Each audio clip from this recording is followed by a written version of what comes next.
একটু আমাকে। ওই যে তুমি বললে না প্রশ্নটা ব্যক্তিগত, হ্যাঁ একদমই ব্যক্তিগত জায়গা থাকে।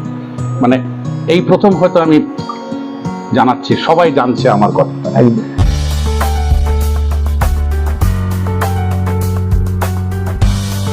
আপনার ক্ষেত্রে এই যে রসায়ন যেটা বললেন অনেক ছাত্রছাত্রীর কাছে একটা ভীতির কারণ, কিন্তু আপনার কাছে যে এটা যে রস আস্বাদনের একটা ক্ষেত্র হতে পারে, মাধ্যম হতে পারে, সেক্ষেত্রে কে বা কারোর ভূমিকা আছে কিনা সেই বিষয়টি যদি একটু আমার। ওই যে তুমি বললে না প্রশ্নটা ব্যক্তিগত, হ্যাঁ একদমই ব্যক্তিগত জায়গা থাকে।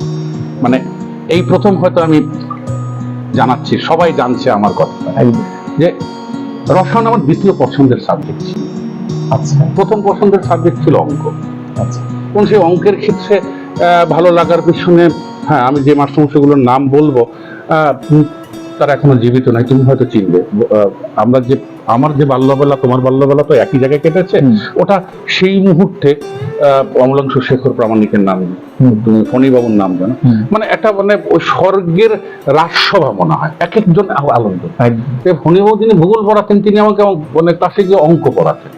মানে অঙ্কেরও যে সাহিত্য থাকে একদম, মানে তোমাকে বলি, দর্শক আপনারা খেয়াল করবেন জায়গাটাতে, শিলওয়াক পঙ্কের, শিলওয়াক প্রাচীরের বিচিত্র গঠন।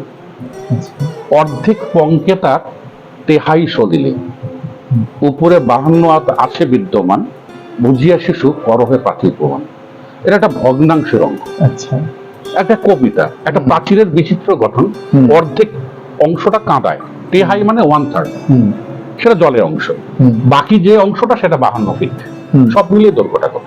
একদম আমরা এখন এইভাবে অঙ্ক করি, কিন্তু ক্লাস 6 এর বাচ্চাকে যখন এই একটা কবিতা দেওয়া হবে, কবিতার ছলেই কিন্তু অঙ্কটা শিখে যাবে একদম। বা আরো যদি বলি এরকম, যে আসছি যত আসবো তত, একটা পাখি বলেছে যে তোমরা কতজন এসছো, বলে আসছি যত আসবো তত, তারই অর্ধেক তারই পাই, তোমাকে দিয়ে শত ভাই।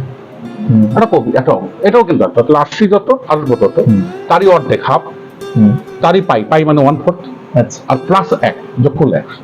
কি অদ্ভুত ধারণা! এই যে জায়গা থেকে আমার অঙ্কের ধারণাটা তৈরি হয়েছিল।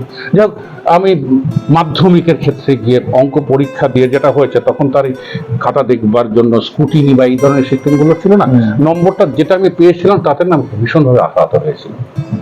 মানে ওটা আমার নম্বর ছিল না অ্যাকচুয়ালি বলে আমার মনে হয়, আর যদিও সেটা আমার কাছে রহস্য। তো সেই কারণে ওই যাকে আমি এত ভালোবাসি, সে আমার ক্ষেত্রে এত বিশ্বাসঘাতকতা করলো, যাক তাহলে আমি তোকে পড়বই না। সেখান থেকে দ্বিতীয় পছন্দের জায়গাটাকে, ভৌত বিজ্ঞানটাকে চলে এলো প্রথম পছন্দের জায়গাটা। এবং তারপর আমি যার সাহায্য করলাম, এই করোনা মহামারী, তাকেও তুলে নিয়ে গেছেন, কিন্তু তিনি আমার কাছে চিরনমস্য। নাম বলতে হচ্ছে স্বর্গীয় রঞ্জন ভট্টাচার্যের নাম বলতে হচ্ছে আমার, যিনি আসলে কেমিস্ট্রিটা কি আমাকে ঠিক বুঝিয়ে দিয়েছিলেন। প্রথম যখন কেমিস্ট্রিটা প্রথম দিন যখন তার কাছে আমরা পড়তে যাই, আমাকে না তাকে জিজ্ঞেস করেছিল, রামায়ণের কয়টি কাণ্ড রে? আমার না অদ্ভুত লাগলো, আমি রসায়ন পড়তে গিয়ে রামায়ণ নিয়ে প্রশ্ন করলো কেন?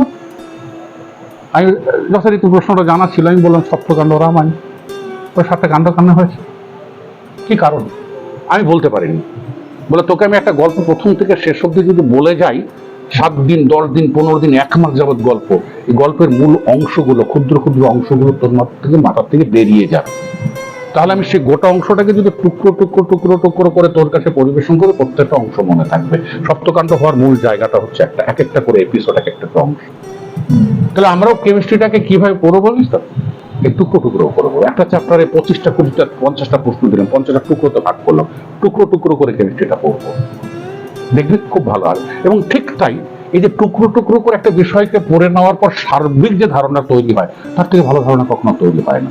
আজকে যে কেমিস্ট্রি আমি পড়াচ্ছি স্কুলে, আমি কিন্তু রঞ্জনবাবুর সেই পথ থেকে অনুসরণ করেই চলছি জায়গাটাতে।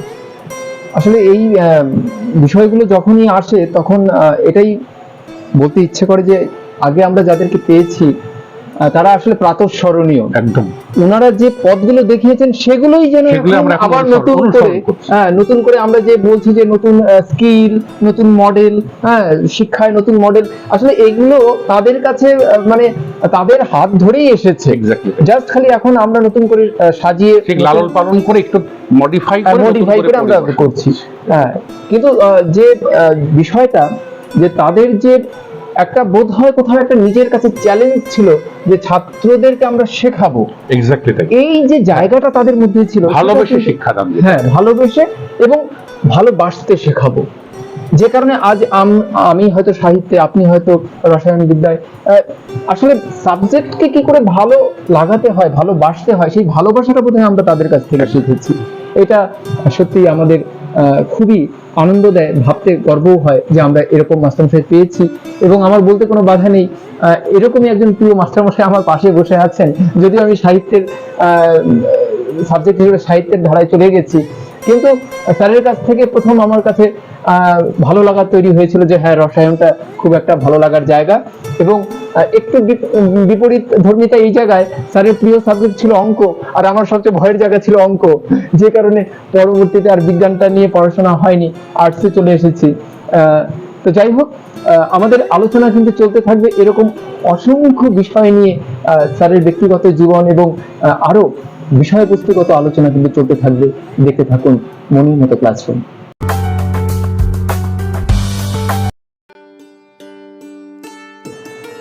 মানে যখন খুব ক্লান্ত, ভীষণ পরিশ্রান্ত, কিন্তু দিনের শেষের সময়, যে সময়টা আমার কোনো কাজ নেই, তো সেই সময়টা আমি পছন্দ করব গান শুনতে।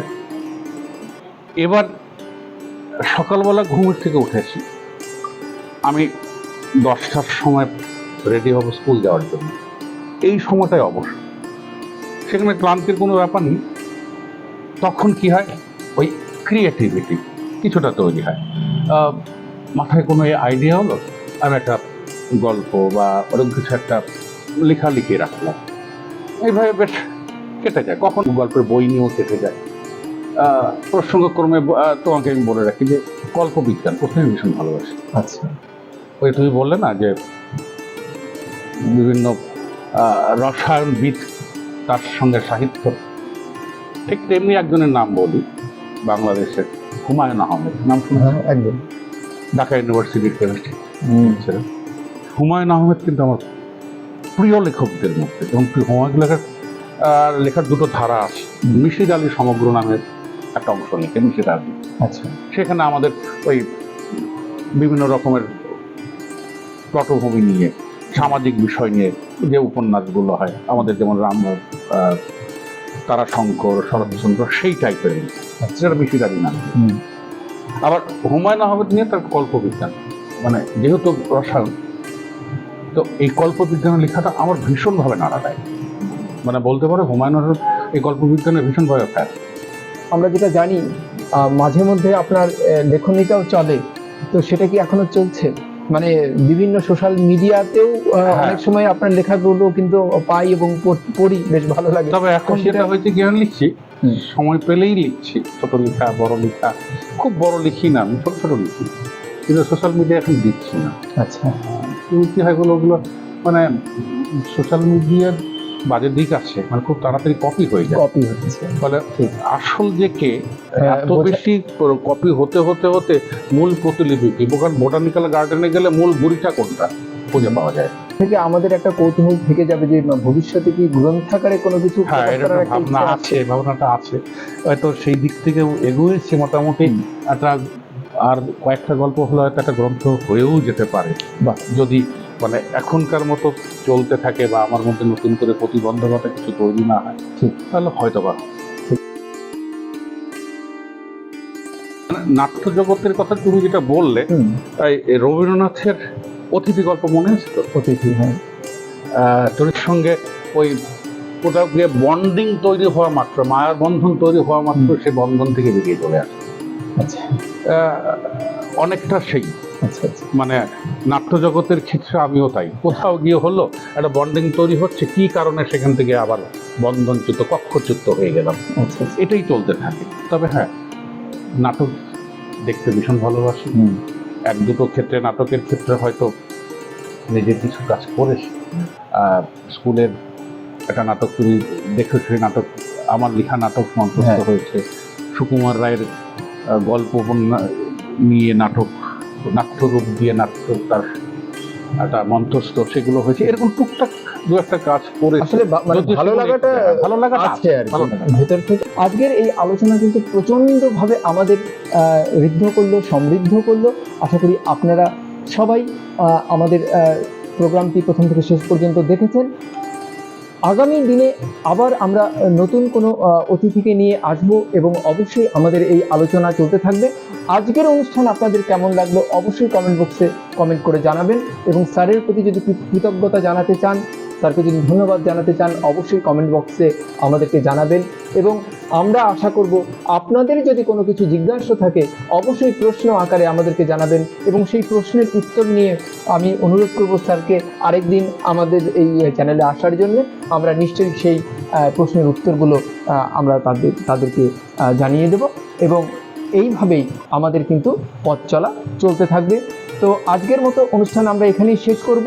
সবাই ভালো থাকুন, সুস্থ থাকুন, সবাইকে ভালো রাখুন। আজকের মতো এখানেই শেষ করছি।